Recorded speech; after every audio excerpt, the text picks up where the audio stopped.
The CBS Radio Mystery Theater presents...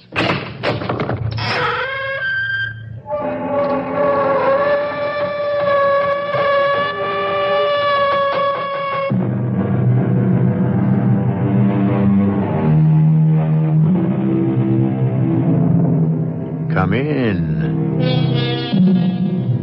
Welcome. I'm E.G. Marshall. They say Mark Twain was America's greatest humorist.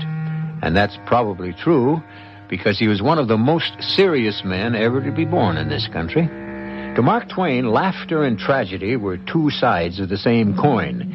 And most of the time, the coin was counterfeit, which in itself is the great joke life plays on most of us.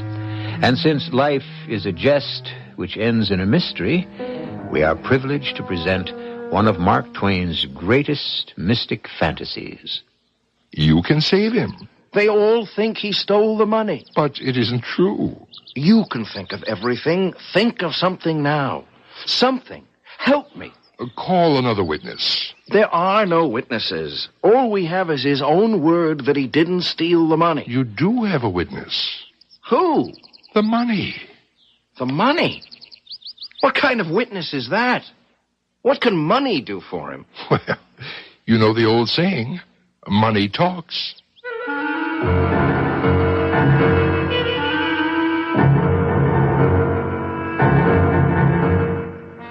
Our mystery drama, The Mysterious Stranger, was adapted from the Mark Twain classic especially for the Mystery Theater by Sam Dann and stars Tony Roberts.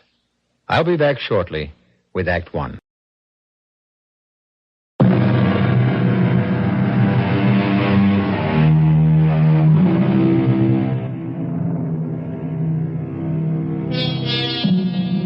It is the winter of the year 1590, and we are in Austria, in a sleepy country village.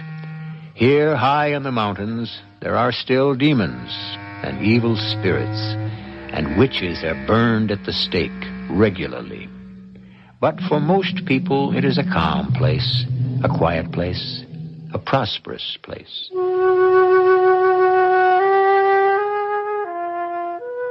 My name is Theodore Fischer. I'm the son of the church organist, who was also the leader of the musicians, teacher of the violin, composer of the hymns, tax collector of the commune, and in many ways, a useful citizen. I am not useful at all. I have been away to the university in Vienna, where I became a lawyer. There isn't much opportunity to practice law here. The priest settles all the religious disputes, and the astrologer, I'll explain more about him later, settles everything else. Well, it was a beautiful day, and my only annoyance was the fact that my pipe had gone out, and I had neglected to bring a flint with me. Good morning. Oh, good morning to you, sir. Oh, I'm sorry. I seem to have startled you. Oh, it's quite all right. Is there any way I can be of service? Service? No, I don't believe so. There's nothing you require? Require? Oh, well, I would like a light for my pipe. A little thing like that must not stand in the way of your happiness. May I? He took my pipe and you must understand this. How can I say it? He simply blew his breath on it. And the tobacco glowed red, and spirals of blue smoke rose from the bowl. I jumped up. Please, don't be frightened.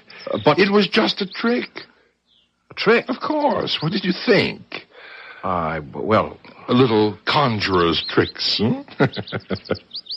What else can you do? Anything. Do you remember when you were a child? You had a toy castle, and there were knights and ladies in the courtyard, and cannoneers along the walls. I do remember that. How would you know? Well, it's a trick. Now, let us build that castle, With what? With this pile of dirt. But what? Everything, everyone was dirt to begin with. Isn't that so, Theodore? How do you know my name? What's a trick? And really, there's absolutely nothing to it. All you do is take some dirt. All he did was take some dirt, and before you knew it, he made a crowd of little men and little women, each no bigger than your little finger, and they all went diligently to work as they cleared a space of a couple of yards and began to build a cunning little castle. 500 of these tiny but living, breathing people, swarming about, laboring diligently, wiping the sweat off their faces. I looked at the stranger and I asked, "Who are you?" An angel. Of course. An angel. Who else? Do you have a name? Well, certainly. Satan. Satan? Why do you seem so distressed? Satan. Well, that's his name, you know. Yes, I know. He's my uncle. But you said you were an angel. Well, surely you remember he was an angel once himself. Yes, I didn't think of that. Before the fall. He was blameless.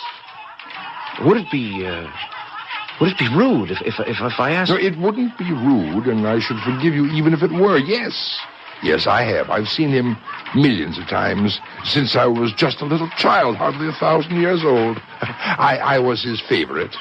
1,000 years old? I'm about 16,000 years old by now. That is the way you count time. 16,000 years old? You must have seen... Oh, I've seen it all. I saw Adam created and Abel murdered. I saw Samson surge against the pillars and bring down ruin and death. Oh, what haven't I seen? The castle is finished. There. How do you like it? How could anyone help but like it? It's perfect.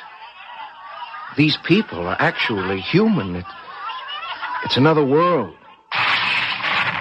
Someone fired a pistol. No, it's thunder. Thunder? But there isn't a cloud in the sky. Oh, not in yours, but in theirs. See how the sky above the castle becomes dark and terrible. The thunder, the lightning. People. The poor little people, they're terrified. You're killing them. They'll all be dead. Look. The earth is opening under their feet. They're going. They're gone. The earth has swallowed them up. They're all gone. Oh, those poor people. Oh, don't weep for them. They're of no value. But they were living creatures. It's no matter. We can make plenty more. Shall I? Oh, no.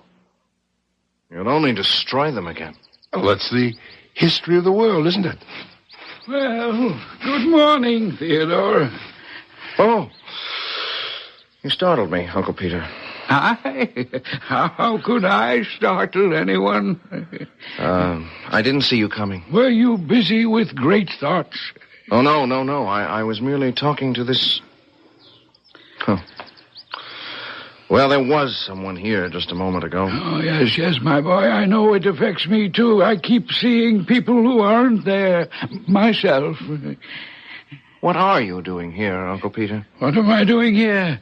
Well, something brought me here, but I can't seem to remember what. I'm not myself these troubled days. I'm not myself. Well, good day, Master Theodore. Now, as I was saying... Where did you go? I merely made myself invisible. Yes, but you should talk to Uncle Peter. He's not dull and ignorant like I am. And besides, he has a beautiful niece, huh? Margaret. Satan. Could you help them? Help them? Uncle Peter, that's what I call him, but he used to be Father Peter. I know, a priest. You know? Yes, until he was accused of some heresy. It was the astrologer. Why is everyone so afraid of the astrologer? Now, what was the heresy he accused Uncle Peter of? It doesn't matter. It was enough to be accused by the astrologer. I see. You see, folks have nothing to do with Uncle Peter these days, and he and Margaret are about to starve. And you want me to help, huh? Please. All he needs is a little money to pay the rent on his cottage. Buy some food. He might not thank me for it. You might not thank me for it. I try to help him and Margaret, but they're too proud. Wouldn't it be easy for you to have him find... Yes, just find some money? It could be dangerous. Why? Well, because it could change the entire course of his life. Yes, but that's exactly what he needs, to have the present course of his life changed. Every man's life consists of links in a chain. Each link is an act. It has its proper place in the chain. Remove one link, and the entire future becomes different. But I've been trying to tell you, he needs another future. Oh, you have a great deal to learn. I shall see you again. Where are you going? I have an errand to perform. You won't help, Uncle Peter. Well, I'm not sure you'll consider it help, but we shall see what we shall see. And he was gone. As suddenly, as unaccountably as he had appeared. The mysterious stranger had vanished. Was it a dream? My imagination? No. In the first place, I am not a dreamy person. Second, it was too real, too vivid. And while I was still debating the matter in my mind, I became aware of Uncle Peter. I remember now, Theodore. What do you remember, Uncle Peter? Why, I have come here. Yes, I lost my purse. There wasn't much in it, but a very little is a great deal to me, for it was all I had. Have you seen it, my lost purse? No, Uncle Peter, but I shall be happy to help you look. That is what I was going to ask you. Yes, but it won't be necessary. Here it is. But... Yes. But what, Uncle Peter? It's mine, and yet it isn't mine. I'm afraid I don't understand. Oh, the purse is mine, yes, clearly mine, but not the contents. This is fat. Mine was flat. This is heavy. Mine was light. Look. I looked, and I listened. I could hear the jingle of coins, gold coins. And then I saw them, as Uncle Peter knelt on the grass and carefully poured the coins on the ground. There were hundreds of them. I'd never seen so many gold coins in my life. Such bright, shining gold coins. It almost hurt my eyes to look at them. They were so bright, so new, so freshly minted. Who has been here? Why? No, you must not lie to me, Theodore. Has anyone been here? Not a human being, Uncle Peter. I don't understand. I know you're telling me the truth. It's the money. It comes to over 1,100 ducats. Oh, dear, if it were only mine. But it is yours, Uncle Peter, every single piece. Oh, no, only 4 ducats are mine. That's all that were in the purse when I lost it. The rest, yeah, and I do need them so badly. Yeah. No, the fact is, this money is not mine. But the money is in your purse. I cannot account for it unless some... enemy. Yes, it's a trap. Oh, but Uncle Peter, with the exception of the astrologer, you don't have a real enemy in the village. Nor does Margaret. No, it must be a trap. I must have an enemy. Do you have an enemy rich enough to chance 1,100 ducats just to do you a mean turn? Well, Of course not. It's yours. Every bit of it. Didn't you pray for help? Yes. Well, isn't this help? Yes, I'll take it, and I shall do good things with it, and I'm sure everything will be all right. Of course, Uncle Peter. Everything will have to be all right.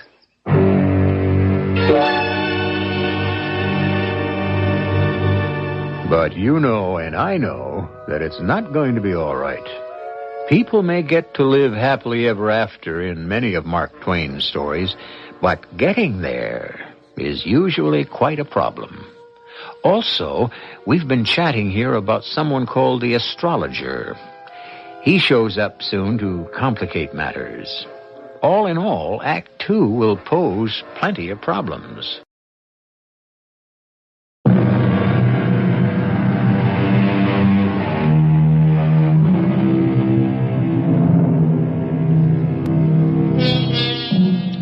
Theodore Fischer is telling the story of Mark Twain's mysterious stranger.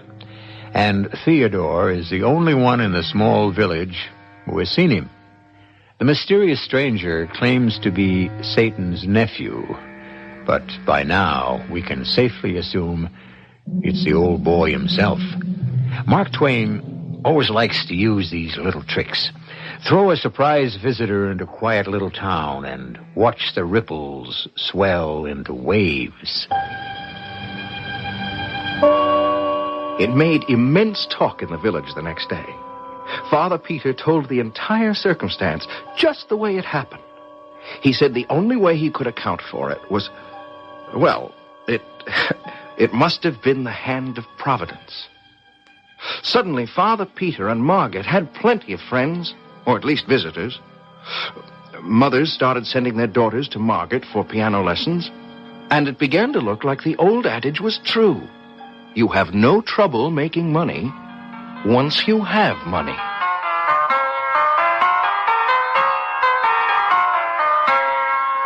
Oh, Theodore, how long have you been standing there? I didn't want to interrupt you, Margaret. Oh, I don't know when I've been so happy. I'm glad you have so many friends. Well, it's the gold that has many friends. I still have the very few who always... Well, you know what I mean. And how is your uncle? He's a new man. But I'm afraid. Afraid? Of what? Well, Uncle Peter says it was the hand of Providence that brought the gold. And, wasn't it? Well, I believe it was, but there are tongues wagging in the village. There are those who say it's the hand of Satan. Satan? Yes. Well, how would they know? I mean, why should Satan want to give your uncle all that money? Theodore, I don't understand it. One day we're poor. The next day we're rich. One day we're alone in the world, and the next day we have scores, hundreds of friends. Don't even try to understand it. Everything will be all right. But one thing troubles me deeply. What? The astrologer. We have yet to hear from the astrologer. Oh, the astrologer. Oh, well, what can he do anyhow? I tried to pass it all off as a joke. But the truth is, the very name of that man sent shivers down my spine. The astrologer. He made it his business to know everything that went on in town, and to become involved in it somehow. A few days later, a note was delivered to me. It contained 5 words. I want to see you. That's all. No please, or if it's convenient, or by your leave. Just an order. As if he had no doubt it would be obeyed. So kind of you to come, Theodore. Yes, sir. You were there when Peter claims he found this money? Oh, well, it's true, sir. I was there. He came upon the purse, and it was filled with gold ducats. It was? How many? Oh, over 1,100. Exactly how many? 1,107. But Peter gave out that there were 1,100. I suppose he gave it a round number. Well, that settles it. Settles what, sir? Theodore, my lad, that money was stolen.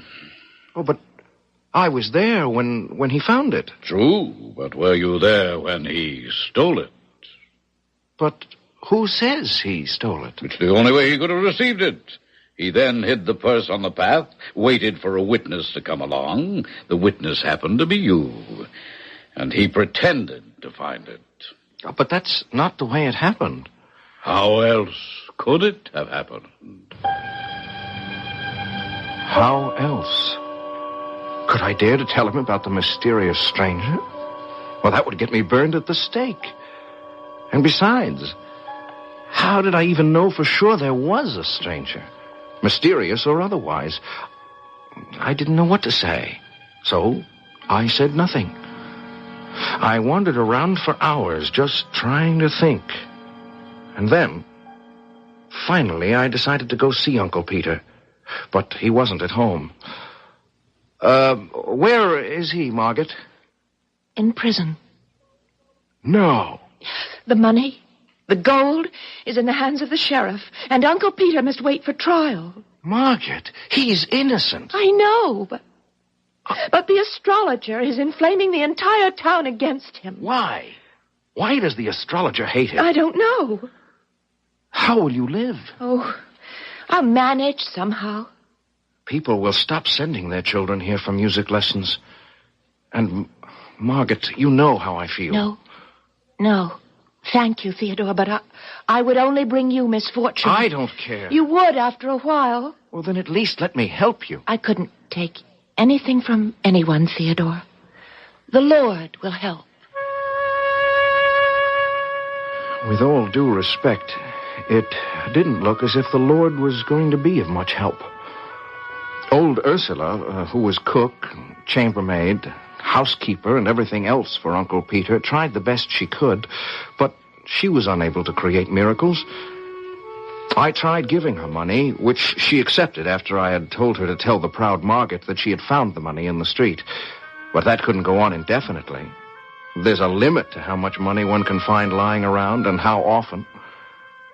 I was walking through the woods feeling very sorry about everything, when suddenly he was standing there. Satan himself. Why? Why did you let these things happen to Uncle Peter? Well, I didn't let anything happen. I told you, and quite clearly. It would affect the course of the rest of his life. Finding that money would set an entire new chain of events in motion. All right, but we have to do something to help. Why? Why do you always feel you have to help people? You see where it can lead. But I can't just let him go under. Why not? I suppose that's the difference between you and me. Now, let me tell you the difference between us. Man is made of dirt. Remember, I saw him being made. I am not made of dirt. Man is a museum of diseases, a home of impurities. He comes today, he's gone tomorrow. I am of the aristocracy of the imperishables. Yes, one more thing. It's the smallest thing, but the most important. You know what it is? No. Man has the moral sense. The moral sense? Do you know what that is? The moral sense. I'm not sure that I do. Well, you should find out. You have it. I don't. And that's the difference between us. I couldn't win an argument with him.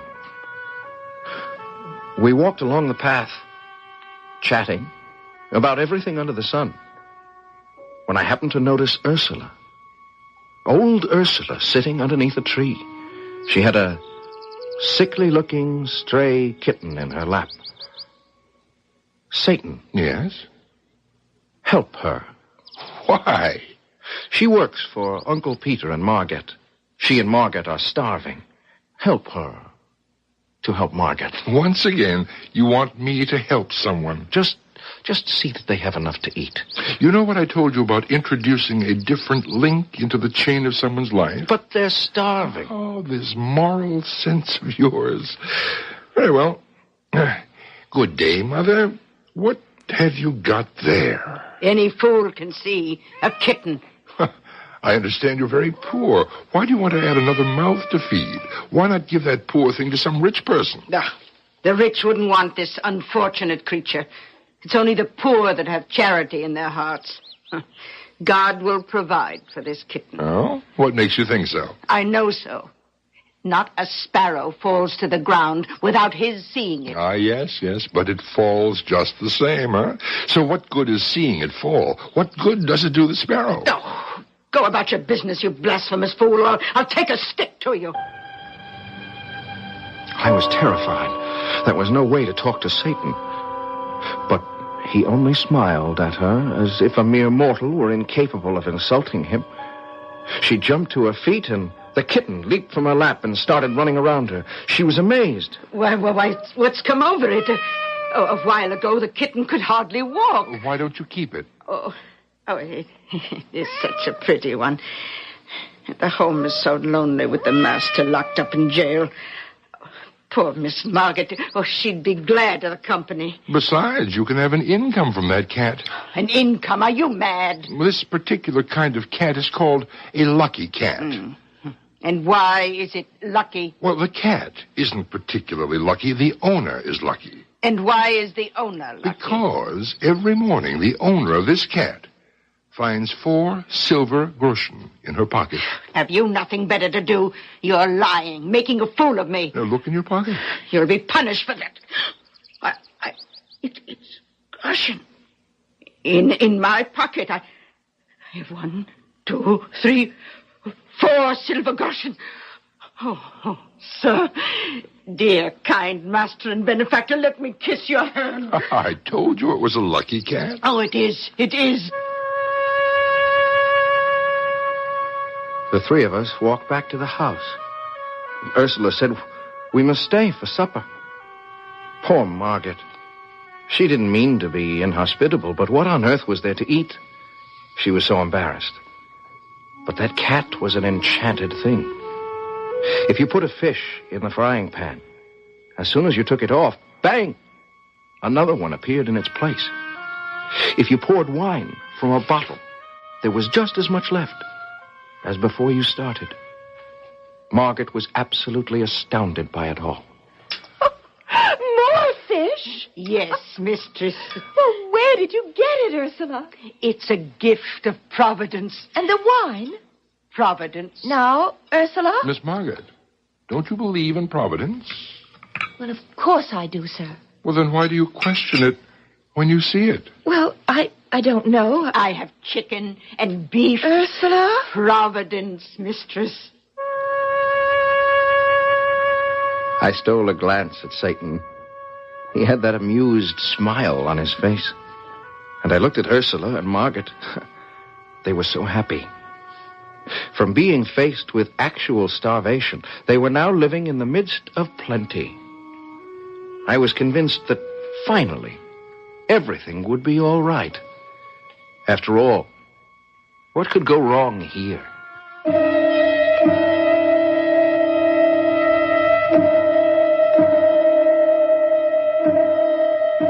Our friend Theodore. He keeps thinking everything's going to be all right. At times, he forgets he's a character by Mark Twain, who liked to set his heroes up and then knock them down. We have some more ups and downs due in Act 3, which I shall bring to you in just a few moments.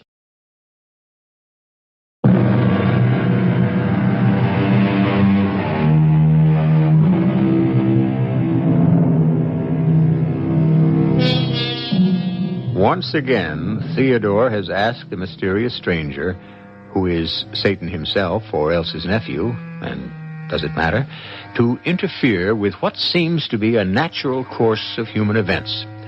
And really, he asked for little enough, just some food to keep them alive. And the stranger certainly has been generous, probably too generous. Yes?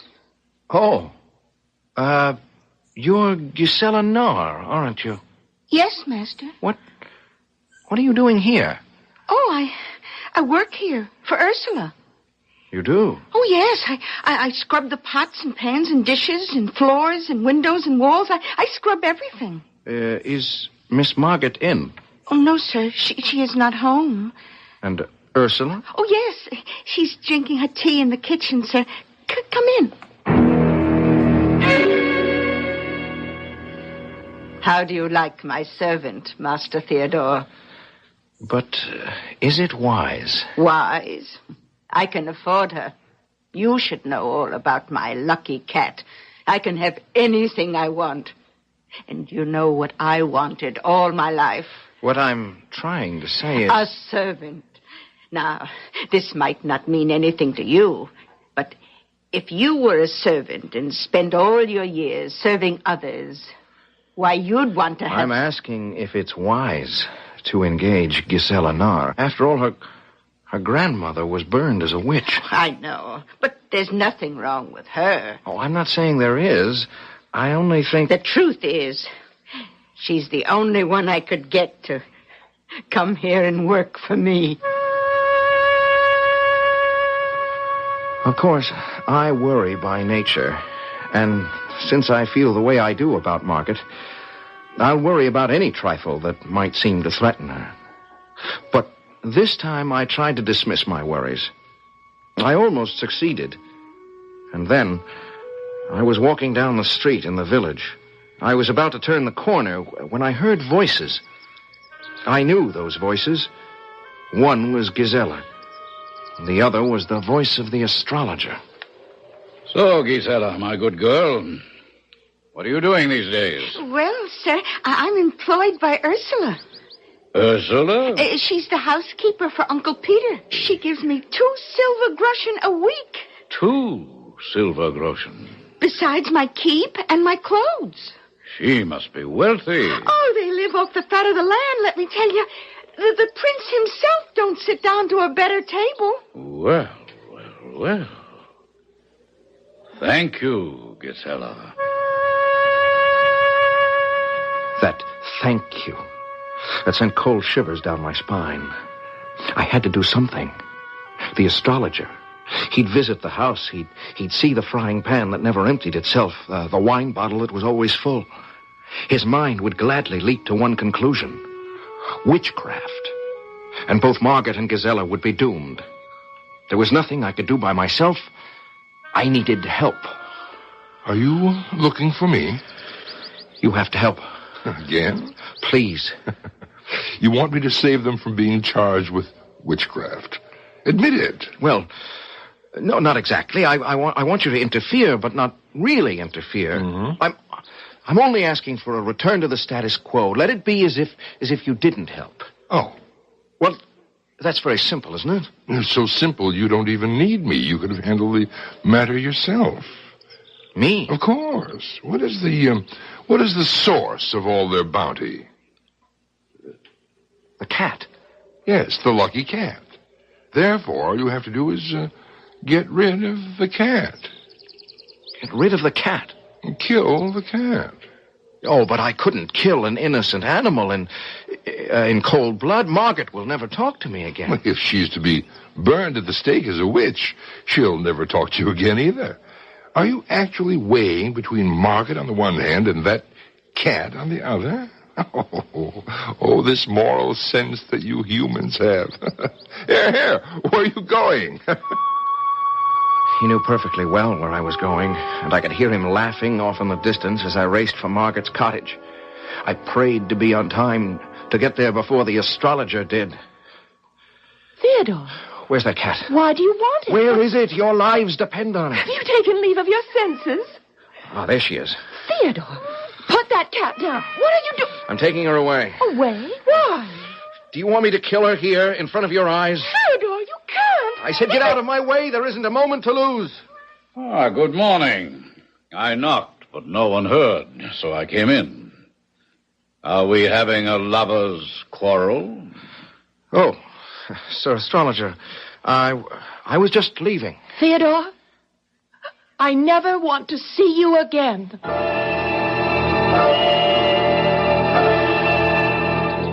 Well, the deed has been done, I see. Yes, but you'll never speak to me again. Well, women seldom realize how long never can be. You saved her. The astrologer asked if he could have a bite of food and a drink of wine. And you know, there was nothing in the house. Nothing at all. I've lost her. I've lost her for good. He was quite disturbed about it, and angry with himself for having listened to the wild story of a stupid young girl. Well. All in all, it was a good day's work for you. Why did I have to get rid of that cat? Oh, that cat was wandering alone in the woods and ill just a few weeks ago. It was doomed in any event. I didn't see my mysterious stranger for a while after that. I didn't see anyone. Margaret would have nothing to do with me, and I didn't care to have anything to do with anyone else. Life was lonely and sorrowful, and I was having all sorts of melancholy thoughts when there was a knock on my door one morning. Theodore? Margaret. May I come in? Oh, please. I've come here to ask you a favor. Anything. The Duke arrived this morning, and my uncle is to be tried this afternoon.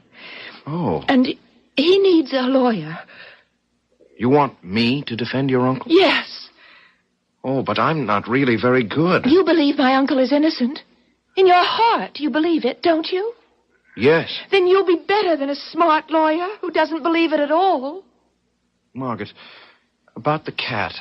I can only believe you had a good purpose in mind, although what it was, I'll never understand. Then you forgive me. I forgive you.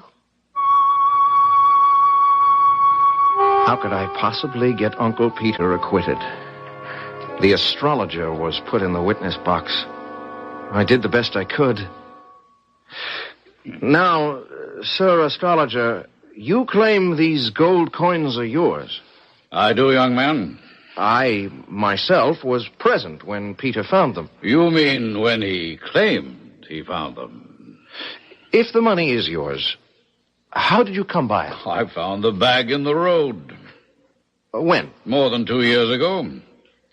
And what did you do? I brought it home, hid it in a secret place in my observatory tower, intending to find the owner if I could.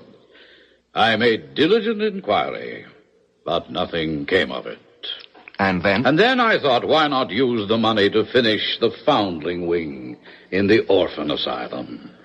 So I took the money out of its hiding place and counted it to make sure it would be enough. And then, I'm sorry to say this, just as I was restoring the bag to its hiding place, I looked up, and there was Peter standing behind me. Well, how could that be? He often came to my place unannounced to ask for a little help. He was quite needy. Proceed, sir. I became uneasy and decided not to use the money just then, but to wait a bit longer in case the owner might show up. And then? When I heard of Peter's find, I was happy for him, naturally. Naturally. I had absolutely no suspicion until I discovered my own coins were gone. And I detected 3 suspicious circumstances in Peter's story. Well, please name them. A, Peter claimed to have found his money in a path. I found mine in the road. B, his find consisted exclusively of gold ducats. So did mine. C, he found 1,107 ducats. I found exactly the same. It was telling evidence. I could see it on the faces of all in the court, especially the Duke. Besides, who would be inclined to disbelieve so powerful a person as the astrologer? They would find Peter guilty for sure. And suddenly he was there. Satan, in the back of the room. I turned to the Duke. Your Excellency, may I have a short respite? Granted. Listen to me. We must save him. You never learn. The disgrace of the Your scaffold. moral sense, it will be the death of you one day. Go back there and call a witness. What witness? It will occur to you at the right time. Now, Sir Astrologer, suppose we prove that this money on the table here is not the same money that you found. Then it would belong to Peter. I would say so.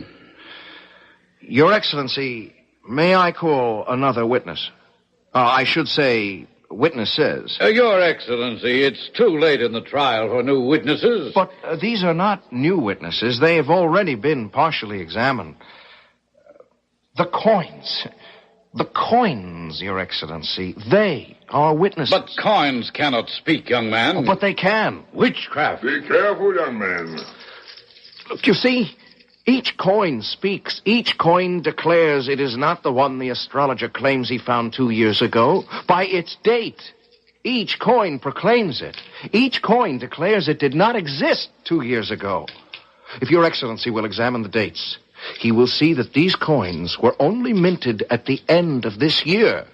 They're scarcely 6 months old. There was a great shout of approval. The astrologer had finally been brought to book at last, and the money was restored to Peter, and everyone crowded around him. He had many friends now.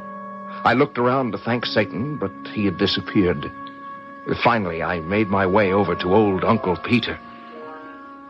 Sir, what is the moral sense? The moral sense? Why, that is the faculty that enables us to distinguish good from evil. Well, that sounds as if it could be considerable trouble. Oh, yes, but it's the most valuable thing we have. Valuable?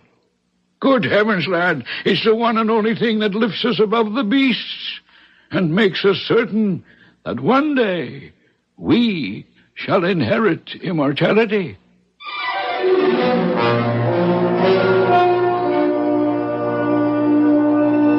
Theodore never saw Satan again. Not in this life, anyhow. But he never forgot him. And he never forgot the moral sense, either. Nor should you. Nor should I. And neither did Mark Twain. Even so, there were times when he insisted the thing was more trouble than it was worth. But there's never any trouble around here. You just wait around for a few seconds, and I'll be back.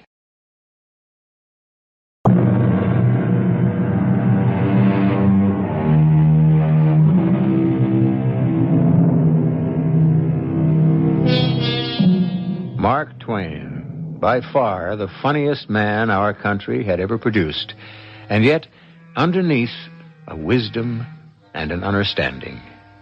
For it was Mark Twain who wrote, "What a silly, poor thing is human life. How childish its ambitions. How ridiculous its pomps. How trivial its dignities. How cheap its heroisms. How capricious its course. How brief its flight. How comic its tragedies. How tragic its comedies." And then, having said all this, he proceeded to make it all very funny. Our cast included Tony Roberts, Joe Silver, Marian Seldes, Bryna Raeburn, and Ian Martin. The entire production was under the direction of Himan Brown. And now, a preview of our next tale. Beyond the Devil's Door was a gully and a stand of furze bushes much like the ones where I was hidden. Now I knew why I'd not seen the horse last night. Horse and rider were blotted out completely before the man emerged alone from behind the dense bushes. And as this short, heavy-set figure moved into the light of the full moon, I gasped at my earlier stupidity. Of course, it was none other than the Duke himself. The man on whom my livelihood depended, the ruler absolute of our community. I'd only seen him before at great distances, and now he was walking directly toward my hideout. He would find me, and heaven knows what would be my fate. This is E.G. Marshall inviting you to return to our Mystery Theater for another adventure in the macabre. Until next time, pleasant dreams.